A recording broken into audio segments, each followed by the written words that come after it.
그럼 이 시간 하나님 말씀 보도록 하겠습니다. 하나님 말씀 마가복음입니다. 마가복음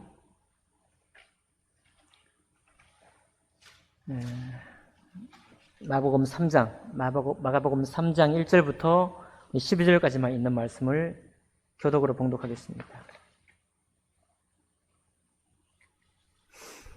제가 먼저 읽겠습니다. 신약성경 57쪽 가량에 있습니다. 예수께서 다시 회당에 들어가시니 한쪽 손 마른 사람이 거기 있는지라.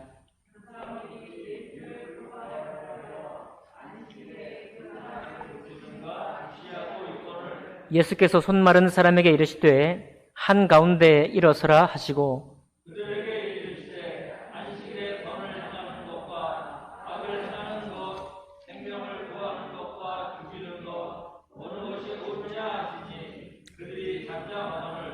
그들의 마음이 완악함을 탄식하사 노하심으로 그들을 둘러보시고 그 사람에게 이르시되 내 손을 내밀라 하시니 내밀매 그 손이 회복되었더라.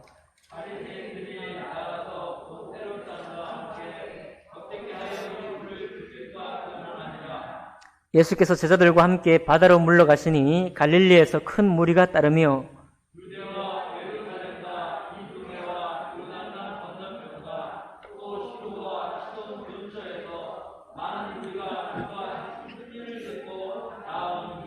예수께서 무리가 애워싸 미는 것을 피하기 위하여 작은 배를 대기하도록 제자들에게 명하셨으니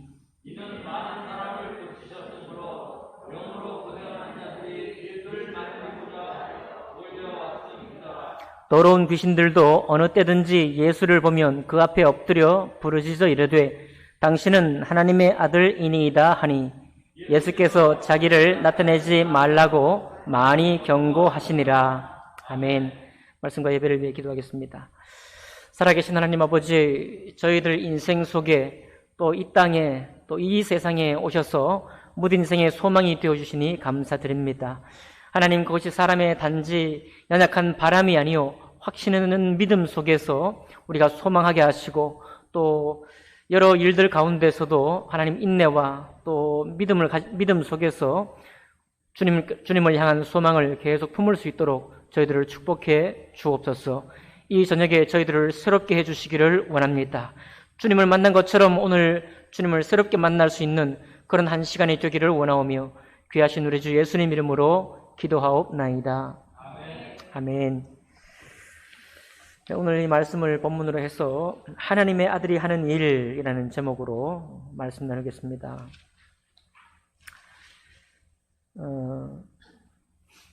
여러분, 우리가 살아가면서 사람이 한숨을 쉬는 데는 다 이유가 있습니다.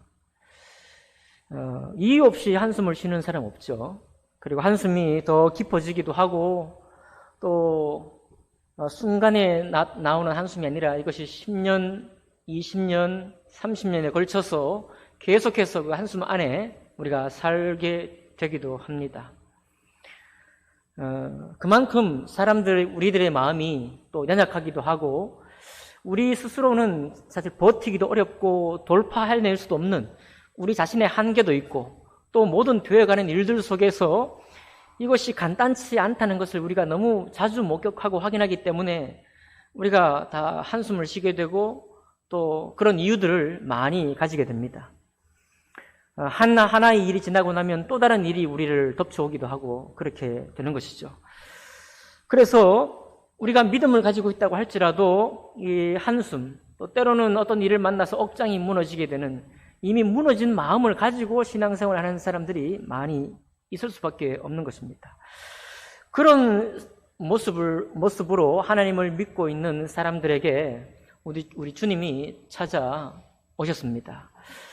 사실 오늘 이 안식일에 손 마른 사람 보기 전에 여러분, 우리가 이미 주님께서 오셔서 기적을 행한 많은 사람들이 있죠. 2장에도 보면 중풍병자를 고치셨는데 중풍병자 본인이나 그 중풍병자와 함께하고 있는 가족이나 그를 알고 있는 친구들의 마음이 어떻겠어요? 평생에 약이 없잖아요.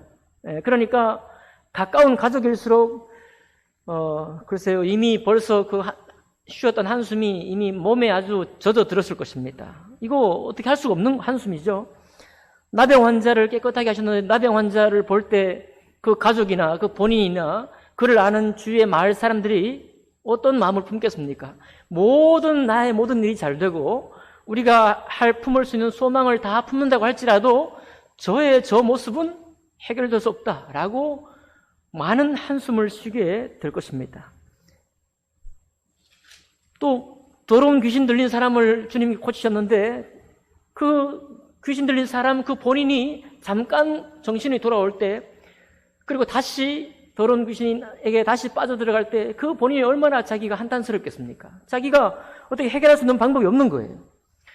이 많은 일들이 우리 주변에 있고 또 특별히 성경에 기록되어 있는 이 세 부류, 귀신 들린 사람이나 나병 환자나 중풍병자, 이런 사람들은 도무지 어떤 신앙으로도 하나님을 믿고 있어도 이 부분을 해결하거나 극복할 수 있는 방도가 없었습니다. 그런데 이 병만 그런 것이 아니죠. 우리가 살아가면서 병 말고도 우리 자신 속에 어려서부터 지금까지 자라오기를, 지금까지 인생을 살아오면서 포기한 것들은 얼마나 많아요. 내가 갈 길이 아니라고 접어버린 마음들도 얼마나 많습니까? 그런 것들이 우리 마음속에 많이 자리하고 있다는 것이죠. 그런 우리 마음속에 우리 주님이 오신 거예요. 오늘은 또 다른 사람이 나타납니다. 3장 1절 보니까 예수께서 다시 회당에 들어가시니 한쪽 손 마른 사람이 거기 있는지라. 손 마른 사람 다른 번역에 보니까 손이 오므라든 사람이. 어떤 사람이 손이 오므라들죠? 태어날 때부터 소아마비를 앓았다든지 이렇게 손이 꺾인 채로 이렇게 살아가야 되는 사람들 있지 않습니까? 손이 오므라든 사람. 그 사람들이 거기 있는 겁니다. 이거 살아서 전에 해결될 수 있을까요? 해결될 수 없는 겁니다. 얼마나 많은 이 사람을 둘러싸고 본인도 한숨을 쉬었을 것이고 그를 낳았던 부모는 얼마나 평생 동안 그 짐스럽게 가지고 있겠습니까? 그를 바라보고 있는 모든 사람들도 마찬가지 아니겠어요? 손 마른 사람이 거기 있는 것입니다. 그런데 2절 보니까 사람들이 예수를 고발하려 하여 안식일에 그 사람을 고치시는가 주시하고 있거늘 이런 말을 했어요. 주님이 이미 사람들이 우리는 불가능한 것, 한숨을 쉴 수밖에 없는 일들에 대해서 벌써 3번씩이나 놀라운 기적을 베푸셨지 않습니까? 그럴 때 저분은 우리랑 다르긴 달라요.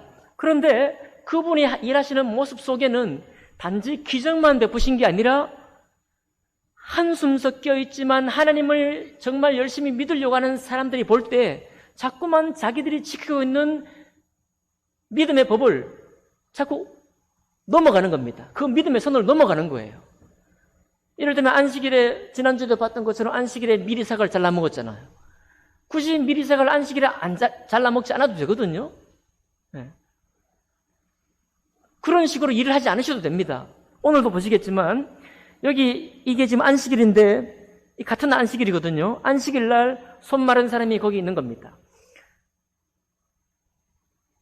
그 사람들이 많이 벌써 어떤가 하면 기적을 베푸시는 분이시구나 하고 기대를 가지고 있는 게 아니라 기적을 행하긴 행하는데 우리가 그렇게 중요하게 섬기고 있는 율법의 모든 조항들을 어기면서 일하니까 자기들의 신앙, 자기들이 믿고 있는 이 신앙의 생활 자체를 말하자면 무너뜨리는 겁니다. 자기들이 철석같이 믿어왔던 신앙의 법도를 무너뜨리는 사람이 온 거예요. 그러니까 사실 고침받는 사람들은 자기 나름대로 축복이 되겠지만 그냥 아무런 병이 없는 정상적인 신앙인들이 볼 때 자기들은 고쳐진 게 없잖아요.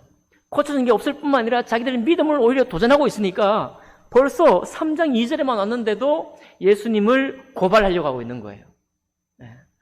여러분, 이 안식일이라는 이 계명이 모세의 10계명을 통해서 주어졌는데 4번째 계명이거든요.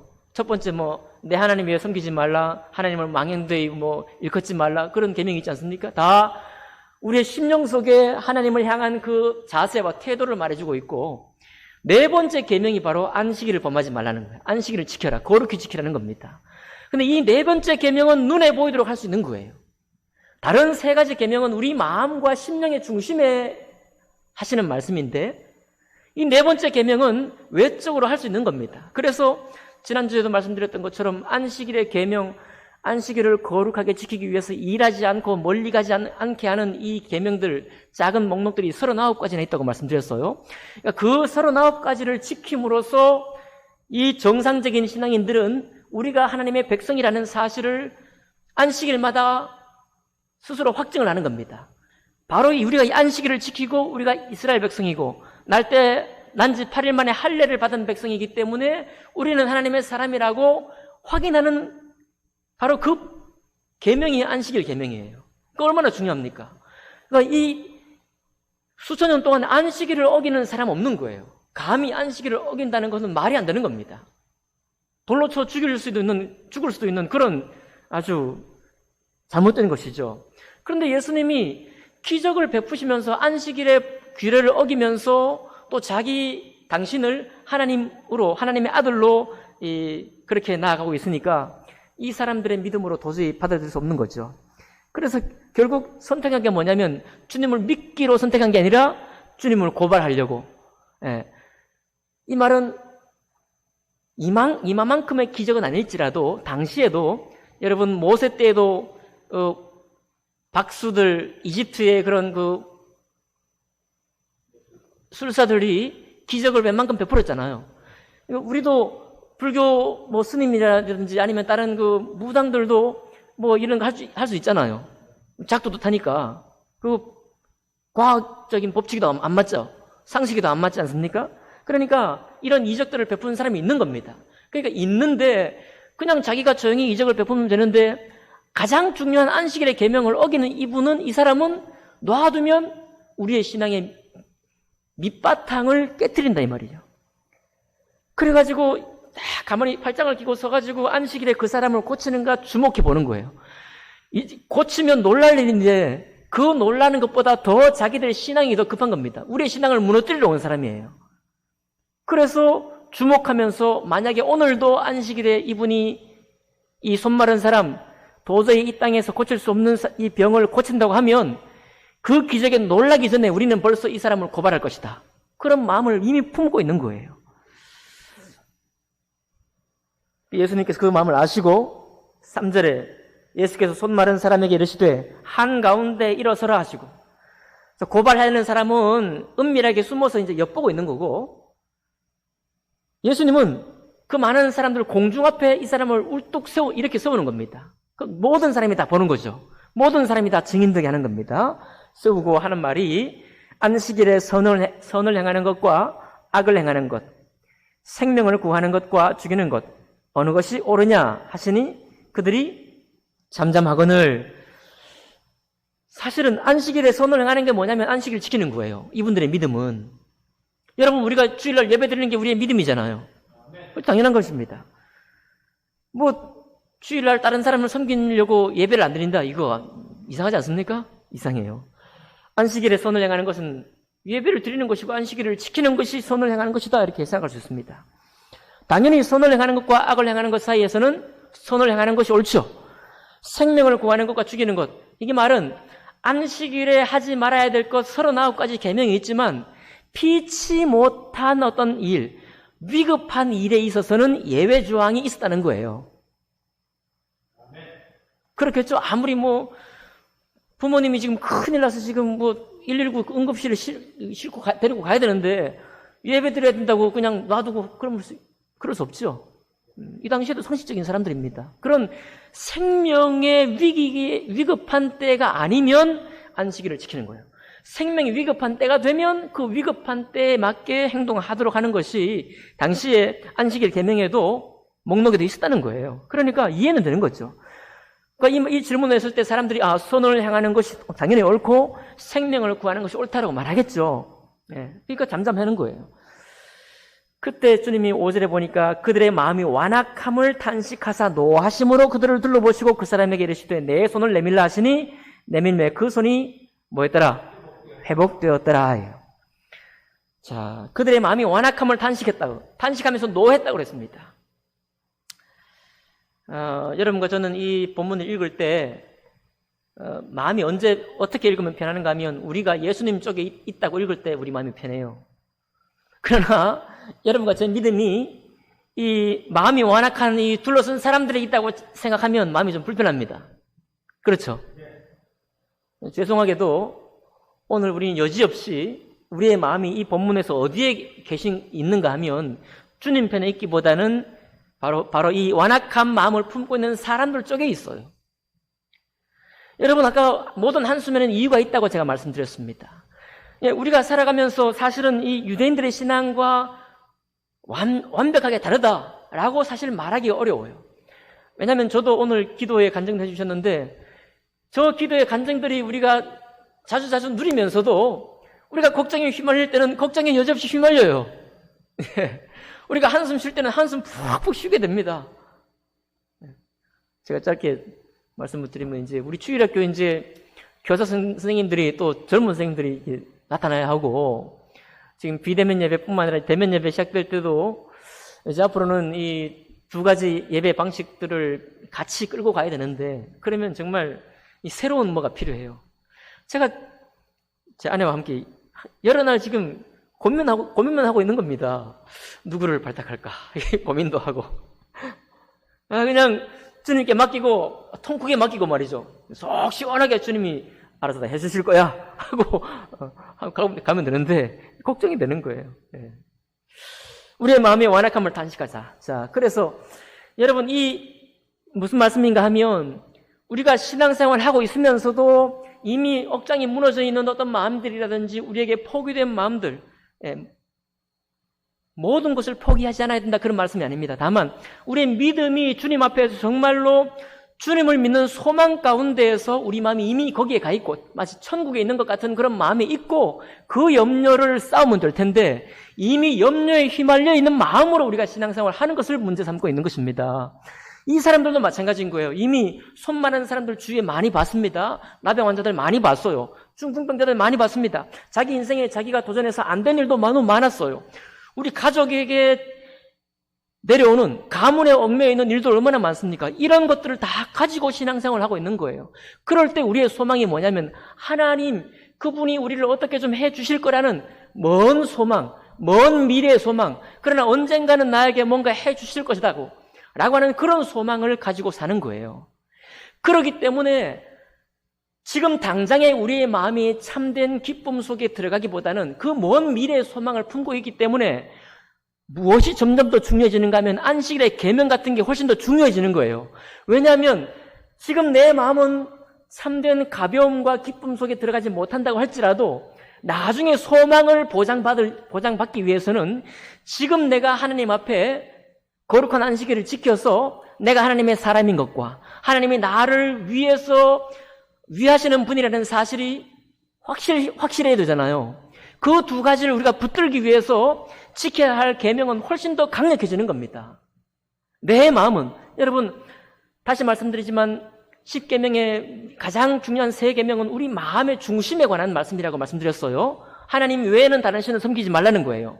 이건 단지 우상을 조각하지 말라는 것을 떠나서 오직 우리의 중심에 하나님 이외에 어떤 염려나 근심이나 우리의 한숨을 쉬게 하는 그 일이 하나님보다 먼저 있지 않도록 하라는 거거든요. 그죠? 그런데 그것은 놔두고 이 안식일 계명같이 외적으로 지킬 수 있는 이런 것들은 철저하게 지키는 거예요. 이걸 철저하게 지키는 것이야말로 장래에 우리가 약속을 보장받을 수 있는 유일한 길이기 때문에 그렇게 생각하기 때문에 이 사람들에게 안식일 계명을 어기게 만든다는 것은 자기의 신앙을 송두리째 지금 무시하는 거예요. 멸시하는 것과 같은 것입니다. 그래서 주님을 고발하려고 하는 거예요. 도리어 기대를 품어야 될 것 같은데 우리 생각에 야 어떻게 손 마른 사람까지 중풍병자도 놀랐는데 나병 환자도 놀랐는데 말이죠. 더러운 귀신 쫓아낸 것도 놀랐는데 이번엔 손 마른 사람까지 어떻게 하신단 말인가 하고 기대를 해야 될 것 같은데 기대를 하지 않는 거예요. 여러분 우리가 다 우리 몸이 저들과 똑같은 몸을 가지고 있기 때문에 우리의 신앙도 언젠가 어느 순간 이렇게 휘말려 들어가기도 하는 것입니다. 그럼 그 마음이 정상적인 신앙이었지만 주님 보시기에 그 마음이 어떤 마음인가 하면 바로 완악한 마음이 되는 거예요. 완악한 마음. 주님이 하실 일에 대한 기대가 먼 미래로 돌려져 있고 지금 내 마음을 기쁘게 하거나 내 마음에 평강을 주시거나 내 마음에 감사를 주시는 신앙에서부터 나를 조금씩 몰아내고 있는 것입니다. 그걸 주님 보실 때 마음이 완악하다는 거예요. 그러나 여러분, 한숨을 쉬는데도 이유가 있지만 주님이 이 땅에 오시는데도 뭐가 있어요? 이유가 있는 것입니다. 예수님께서 이 땅에 오시는데 이유가 있는 거예요. 왜 오셨느냐? 바로 그런 완악한 신앙이 참된 신앙이요 정통 신앙이라고 믿고 있는 바로 이 사람들을 위해서 주님이 오신 겁니다. 아니라는 거예요. 그게 믿음이 아니라는 겁니다. 미래에 자꾸만 돌려놓기 위해서, 미래를 보장받기 위해서 지금 안식일을 지키고 계명을 지키는 여기에 투자하는 것, 이것이 참된 정통한 신앙이 아니라는 거예요. 그것을 깨우쳐주기 위해서 주님이 오셨습니다. 그러니까 그러면 뭐예요? 그럼 뭔가 딴 게 있다는 것이죠? 안식일 계명을 지키는 것보다 더 중요한 게 따로 있다는 것이죠? 예수님이라는 그분을 믿는 믿음이 따로 있다는 것 아닙니까? 예, 그래요. 우리는 일단 손 마른 사람, 손이 오그라든 사람이 손이 펴졌다는 기적을 함께 보았습니다. 함께 보았어요. 최근에 한 일산에 있는 목사님이 동영상을 올렸는데 아프리카 어떤 지역인 것 같습니다. 거기에 정말 손 마른 사람 같은 이렇게 돼갖고 이 손이 자라지 않는 사람 있죠. 손이 굽어질 뿐만 아니라 자라지 않는 사람. 사고도 아니고 날 때부터 그 손 마른 사람인데 그 어깨에 이제 집회를 하고 있는 중에 주전자에 물을 쫙 부으면서 막 이렇게 기도를 하더라고요. 많은 사람이 둘러선 가운데에서 손이 펴지는 거예요. 이렇게 손이. 우리가 뭐 이런 육체의 기적을 우리 가까이에서 보지는 못합니다. 실제 목격, 소문을 듣고는 있지만은 지금 우리 시대, 우리 사회에서는 바로 내 곁에서 목격은 잘 하지 못합니다. 그러나 지금도 일어나고 있으면 분명합니다. 네. 그런데 주님은 이 기적보다 사실 더 뭔가를 우리에게 보여주기 위해서 지금 이 일을 하고 있는 거예요. 주님 오신 이유도 단지 기적을 베풀기 오셨다면 이미 구약시대에 많은 기적을 베풀었잖아요. 홍해바다가 갈라지는 이 전무후무한 기적을 베푸셨잖아요. 엘리야를 통해서 3년 반 동안 가물기도 하시고 또 그 다음에 비를 갑자기 내려주시고 850대 1 선지자와 씨름하며 싸울 때 그때 물을 잔뜩 나무 위에 끼얹었는데 그거 다 재물이 타도록 불이 내려와서 살랐잖아요. 이런 기적이 한두 번 아니죠. 이미 하나님이 죽은 사람도 일으키는 세우는 것을 엘리사를 통해서도 우리에게 맛보여 주셨고 떡도 기름도 다 떨어진 그 병에 엘리야에게 믿음을 보여서 마지막 떡 조각으로 반죽해 드렸더니 기름병도 떨어지지 않고 떡도 떨어지지 않는 기적도 베풀었잖아요. 그러니까 기적을 베풀러 오셨다고 한다면 이미 주님은 구약시대에 여러 번 기적을 베푸셨습니다. 네. 불뱀에 몰려 죽을 때도 못뱀을 쳐다보면 살았잖아요. 그건 기적 아닌가요? 그 기적이에요. 있을 수 없는 일입니다. 그러니까 주님이 이 땅에 오신 것은 단지 놀라운 기적 하나 베풀려고 온 게 아니라는 거예요. 자, 그리고 이제 7절부터 12절까지의 내용은 뭐냐면 정통신앙을 가지는 사람들은 그렇게 주님을 고발하려고 이제 건수를 잡은 것이고요. 그러나 당시에 이미 자기의 몸의 문제를 많이 가지고 있는 사람들은 기대를 가지고 주님을 찾아오는 거죠. 많은 병든 사람들이 주님을 찾아오는 겁니다. 그래서 7절 보니까 예수께서 제자들과 함께 바다로 물러가시니 갈릴리에서 큰 무리가 따르며 그랬어요. 큰 무리가 어디서 왔느냐? 유대에서도 오고요, 예루살렘에서도 오고, 이두메에도 오고, 요단강 건너편 요르단 쪽에서도 오고, 두로와 시돈 저 다메섹 위에서도 오고, 그러니까 동서남북에서 지금 사방에서 예수님의 이 기적의 소문을 듣고 병 고침을 얻기 위해서 나오고 있는 것입니다. 많은 무리가 그가 하신 큰 일을 듣고 나오는지라.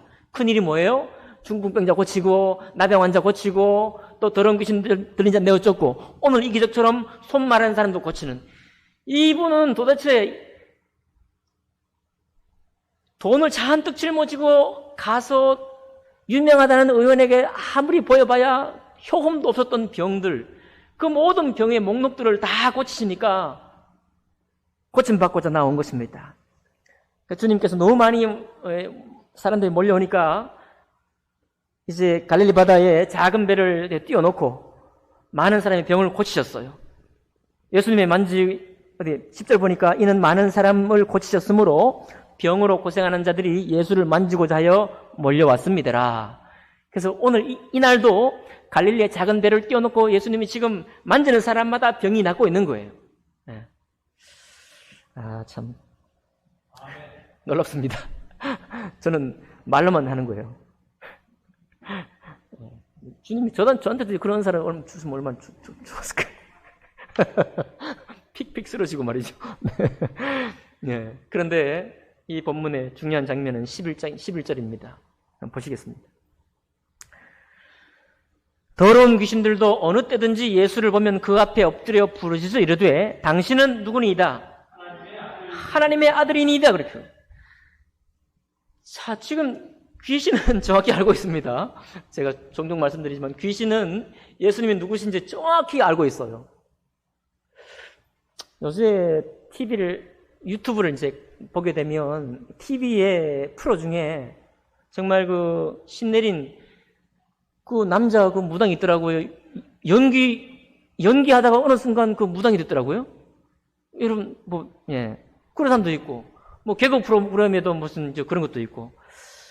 참 신기하죠? 그분들 참 맞추는 거예요, 진짜. 과거도 맞추고요. 앞으로 당분간에 되어갈 일도 맞추고 하는 거 보면 놀랍습니다. 귀신들이 신통하죠? 어쨌든.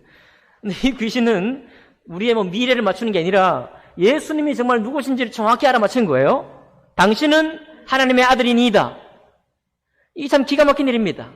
여러분, 귀신은요, 예수님을 하나님의 아들이라고 고백해도 자기에게는 아무 유익이 없습니다. 여러분, 예수님은 영뿐인 귀신을 위해 이 땅에 오지 않으셨습니다. 이 귀신은요, 아무런 소망이 없습니다. 아무런 소망이 없고 자기와 함께 멸망할 사람들을 찾아다니면서 마지막 무저갱에 빠져들어가서 멸망당할 일밖에 없는 거예요. 운명이 정해져 있는 것입니다. 귀신은 아무 소망이 없는 거예요. 그런데 아무 소망이 없고 주님을 제대로 알아도 하나님의 아들이다고 알아도 아무 소망이 없는 귀신들은 제대로 알고 있고 정말 위하여 온 우리를 위해서 오신 이 사람들요, 하나님을 믿는다고 하지만 하나님이 처음 계획하신 참된 믿음 가운데는 벗어나 있는, 자기들의 율법을 지키면 하나님께서 무언가를 우리에게 호의를 베풀어 주실 거라고 믿고 그냥 살아가는, 한숨을 안고 살아가는, 그래서 계명을 어기느냐 지키느냐 이것만 정말 잔뜩 관심을 두고 있는 이 불쌍한 사람들, 저들을 위해서 주님 오셨는데, 육체를 입고 있는 바로 우리를 위해 오셨는데 우리는 눈이 가렸어요. 우리는 눈이 가려서, 한숨에 가려서, 우리의 억장이 무너진 많은 경험에 가려가지고 주님이 정작 누구인지를 보지를 못하고 있는 것입니다. 그래서 주님이 이 땅에 오셔서 우리에게 정말 보여주고자 하는 게 뭐냐면, 육체를 입은 우리, 여러 가지 한계에 갇혀 있고 억장이 무너져 있고 또 우리 가족 간의 일로, 우리 세상에 살아온 일로 나의 모든 여러 가지 한계와 여러 가지 실패 때문에 정말 안타까워하고 있는 바로 우리 자신, 육체를 입고 있는 바로 우리 자신들을 위해 주님이 오셨는데 정작 우리는 마음이 완악해져 있는 겁니다. 신앙생활 잘하면서 마음이 완악해져 있다니까요. 그게 얼마나 이것이 안타까운가 하면 12절에 보니까요, 예수께서 자기를 나타내지 말라고 많이 경고하시니라.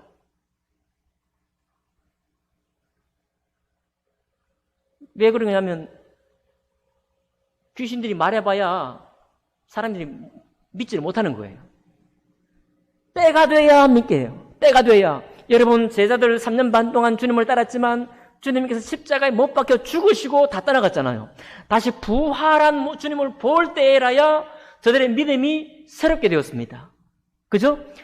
함께 3년 반 동안 동고동락했던 제자들도 그렇건만 여기에 유일하신 참 하나님을 믿고 있다고 하는 이 유대인의 정통신앙, 이 정통신앙을 가지고 있는 사람들이 아무리 귀신이 하나님의 사람이다, 기적을 보여준다고 해도 저들의 눈이 가려진 것이 열리지 않는 것입니다.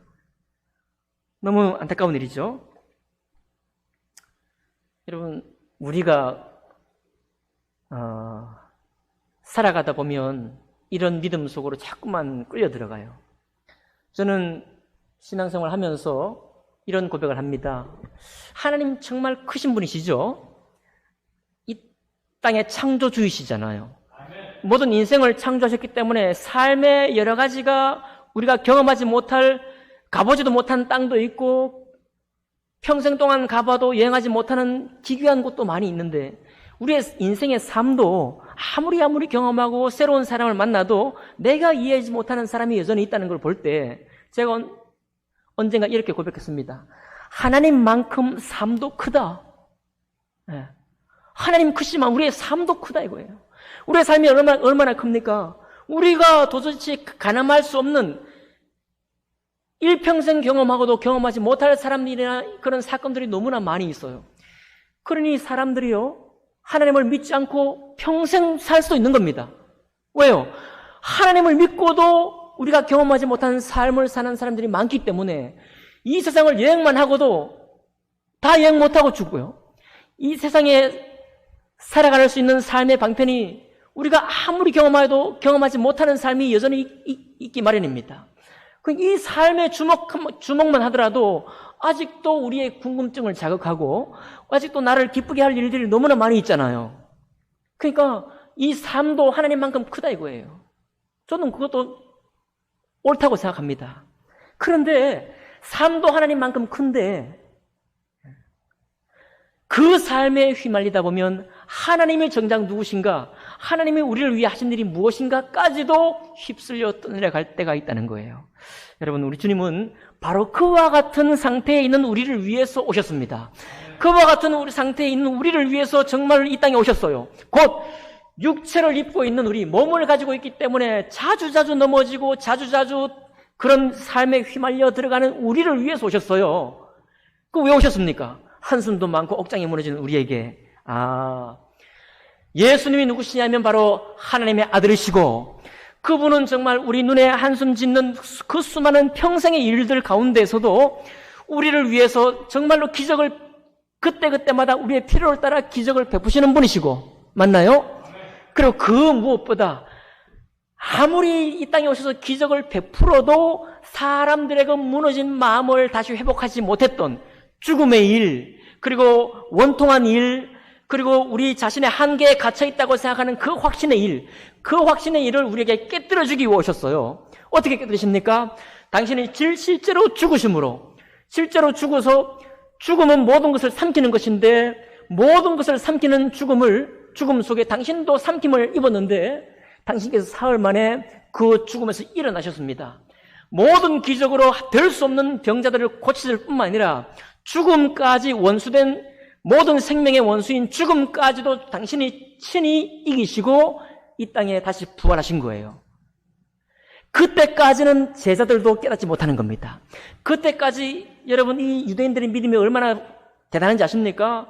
힐렐 학파니, 샴마이 학파니 이런 사람들이 학파까지 만들어서 하나님을 어떻게 하면 잘 섬길까 연구하고 따라갔던 사람들이에요. 그런데 그들 마음의 결론이 뭐냐면 마음이 완악해진 겁니다. 무엇을 이기지 못하느냐? 죽음을 이기지 못하는 거예요. 우리 인생의 한숨의 끝판왕인 죽음을 이기지 못합니다. 우리는 뭐 죽음만 이기지 못하나요? 죽음이 이미 너무 멀리 있다고 생각하잖아요.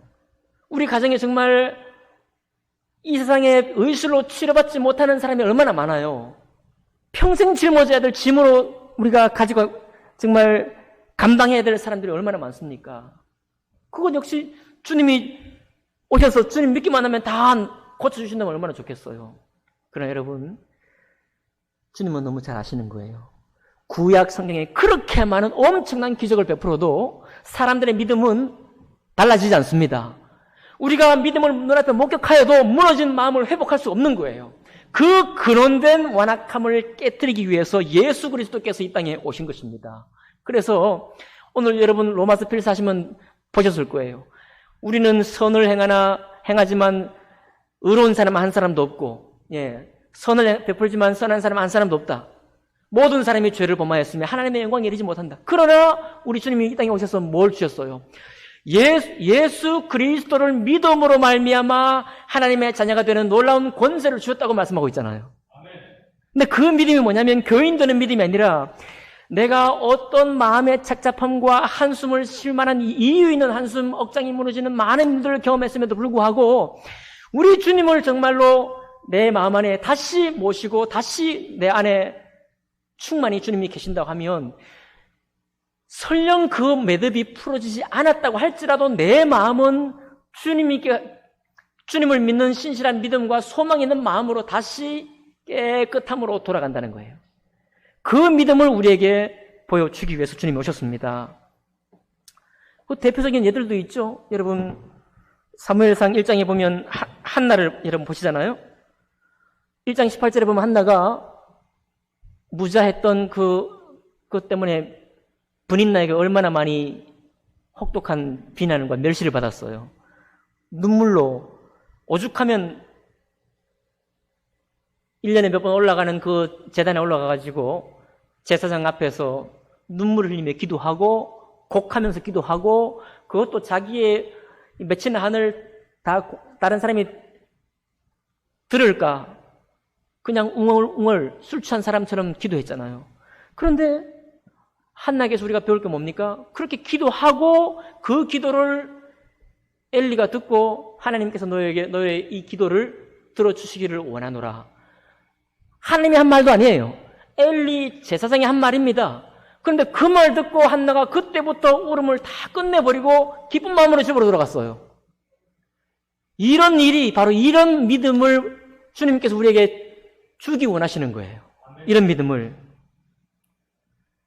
여러분 누가복음 2장 28절에 32절을 보면 하나님이 구약 성경에 예언하신 메시아가 오실 것을 시몬이 평생을 기다렸잖아요. 시몬이 평생 기다렸습니다. 그 평생 기다렸는데 제가 전에도 한번 말씀드렸습니다. 시몬이 이제 주님의 아기 예수로 나셨어요. 그걸 봤으면 이제 저분이 성장해가지고 정말 하나님의 어마어마한 일을 어떻게 할까? 더 놀라운 기대가 있잖아요.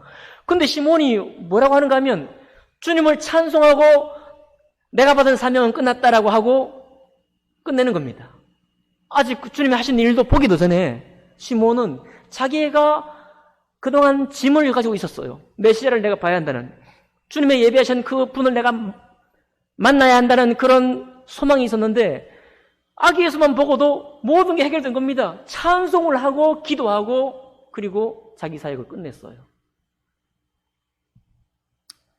바울은 고린도후서 12장 8절 9절에 바울이 또 어마어마한 사람이죠. 바울이 신약성경 13권을 쓴 사람이잖아요. 바울이 뱀에 물려도 죽지 않았죠. 네, 그런 놀라운 사람인데 바울 몸에 짐이 하나 있었습니다. 간질이라고도 하고 뭐 눈병이라고 하는 그 의원에게 보여도 고침을 받지 못한 그 병이 있어서 평생 자기를 따라다녔다 이거예요. 그거 없으면 얼마나 더 편하게 할 텐데 그 짐을 가지고 있었습니다. 주님께 몇 번 기도했어요? 3번. 주님 앞에 진심을 다해서 하나님 내가 이것만 없으면 이것만 주님이 해결해 주신다면 제가 더 자유로운 몸으로 더 많은 시간 동안 주님을 위해 섬길 수 있습니다. 나의 질고를 고쳐 주십시오라고 3번을 기도했다고 했습니다. 2번 아멘 하면도 정말 진심을 하는 것이죠. 3번이면 꽉 차는 겁니다. 기도가. 그 모든 마음을 담아 기도한 거예요. 그런데 주님이 뭐라고 했습니까? 내 은혜가 내게 족하도다. 해결된 게 아닙니다. 내 은혜가 내게 족하도다 하는 그 음성을 듣고 바울은 그 뒤로는 기도하지 않았어요. 그 말은 뭐냐면 다시는 병이 고쳐지지도 않았지만 그 병 때문에 자기 마음이 얽매이지 않았다는 겁니다. 그 병에 자기 마음이 끌려 들어가지 않았다는 거예요. 그냥 깨끗한 마음으로, 깔끔한 마음으로 하나님의 일에만 집중할 수 있었다 이거예요. 그러니까 주님께서 구약을 통해서도 이와 같은 일을 베푸시고 또 신약을 통해서도 우리 모든 믿는 사람에게 참 많은 한숨을 가지고 살 수 있는 우리에게 예수께서 정말 그리스도시고 그분을 믿는 믿음이 우리에게 얼마나 많은 엄청난 그런 은혜를 베푸셨는가, 이미 우리에게 얼마나 놀라운 호의를 베푸셨고 우리가 얼마나 놀라운 선물을 받았는가 하는 그 역사, 그 은혜에 우리 마음이 다시 돌아가야 한다는 거예요. 저처럼 믿음 없이 이거 어떡할까, 누구를 발탁할까 이렇게 걱정만 하지 말고 우리 신정부 성도님처럼 아침에 기도하고 또 기도하고 해가지고 응답될 때 기쁘다 하나님, 얼마나 좋습니까?